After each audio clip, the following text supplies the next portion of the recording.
How's she going, boys? Mike here. Welcome back to Grampie's Workshop. I'm so glad you dropped in today. And we're still in the lake room because this is another one of those videos I made prior to Janet going in for her hip surgery, because I knew I wasn't going to be able to get out to the shop to make videos. So that's what's all going on here still. In this video is about maintenance on the Husqvarna Lawn Tractor. Now, last summer was the first summer mowing after Hurricane Fiona, and I never did a really good job cleaning up the yard. There was debris everywhere, branches, rocks, stones, you name it, stumps, everything left over from, and ruts left over from clearing up the property after Hurricane Fiona. So the poor old lawn tractor had a rough summer, eh? It got beat up really bad, and I'm thinking I may have done some damage to it. So what we're going to do today is have a quick look to see. I think I might have bent the crankshaft. Yeah, that's not a good one. So we're going to check that today. I have a look and see if that is bent, and also do a little check of the undergear of the mower, like the steering linkages and things like that. So go on along and have a look, see how we make out, and let's hope I didn't bend the crankshaft. I want to take the spark plug out because I want to spin the shaft and see if my drive shaft is bent, because there's quite a bit of vibration on the machine when it's running, and I'm kind of half afraid that I might have bent my drive shaft. Anyway, I took the plug out. Just want to show you the spark plug here. Look at that. I'm amazed at the condition of that plug. That tells me that this engine is running really well. The gas air mixture, I think, is good. There's no sense messing with that. And it starts good. This morning I never showed it because it was out in the shed there. But when I went out to start this, it hasn't run since probably last, I'm going to say October. And I never even shut the fuel off. Usually I shut the fuel off and let the carburetor run dry. I never even did that last year. So the carb had old fuel in it, but I always put stabilizer in my fuel, that stabilizer. I find that works wonders. Anyways, the fuel was in the carburetor all last winter. So I went out there this morning and it cranked, I bet you, no more than 5 seconds, and it started right up. Unbelievable, eh? I was pretty impressed with that. So yeah, that tells me that the engine is running good. I just hope that the drive shaft is not bent. Okay, so now with the spark plug out, with minimal compression in the engine, I'm going to go underneath the tractor again and see if I can turn that shaft, see if I can determine if the output shaft is bent. Please, let's hope it's not bent, but let's go have a look. So we're under the tractor, and one of the things I wanted to do is turn this to make sure that the output shaft is not bent, and I wanted to make sure I turned it in the same direction that the engine rotates. So the engine rotates clockwise from looking down at it from the top, so that means it goes this way. So I have my marker here, my marker pen. So I'm going to put a mark on it here with an arrow head.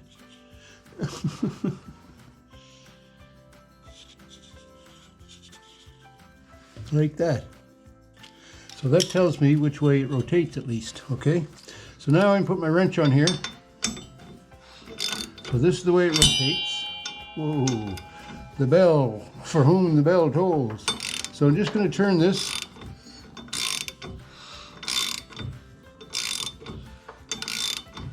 Don't have to turn it a lot, but what I'm seeing is it's running nice and true. So that's good. I'm glad to see that. It doesn't appear that the output shaft is bent on my engine, so I'm glad of that. One thing that happened, see this belt guard right here? Don't know whether you can determine it. It's a shiny one. This one is black. This belt guard holds, the idea of that is to hold the belt tight on this sheave on the bottom pulley. Anyway, this one has broken on me at least 3 times. I don't know why it breaks. I'm wondering, because my belt wears out and it gets closer into this center part of the sheave, the belt gets slack and it starts slapping around a lot. Or maybe when the mower comes under pressure, because it turns this way, like,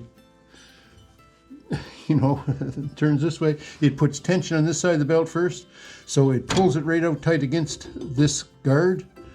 I don't know, maybe the belt should run in this U-shaped part of the guard instead of behind it. I don't know, but anyway, I have to keep an eye on that, see if I can determine something. Okay, so this all looks good. Another thing I'm looking at under here is this steering quadrant. If we turn the wheels here, they won't turn all the way, but there's lots of squeaking going on. So now, because I have the tractor up, it's a good chance to clean this up a little bit, put some grease on it. That wear surface right there. And over here, doesn't look too bad.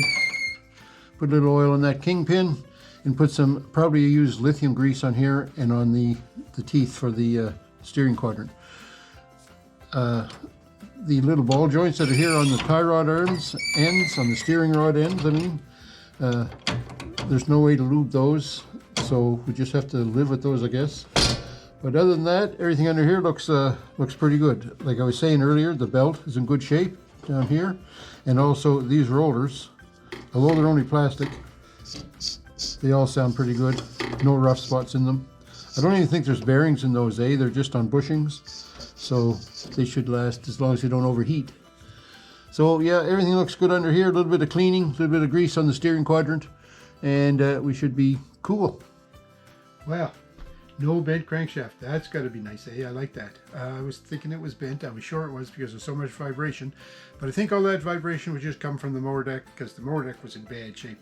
And I made a video about the mower deck. I'll put a link to that fella up here if you want to go watch that. But anyways, the crank's not bent. That's good to know. And the undercarriage, like the steering linkages, things like that, that all looks good. Just a little bit of grease, get rid of the squeaks, and we'll be good to go. But I still have some more maintenance I want to do on the tractor, and that'll probably be in upcoming videos, so stay tuned for those. In the meantime, thanks a lot for watching. Sure hope you enjoyed my video. Let me know in the comments if you think this was a good way to check for a bent crank on a mower, on a sit-down mower. And don't forget to thumbs up me. Leave me some comments too. And I hope your crank isn't bent. Take care, folks. Have a great week, and we'll talk to you soon.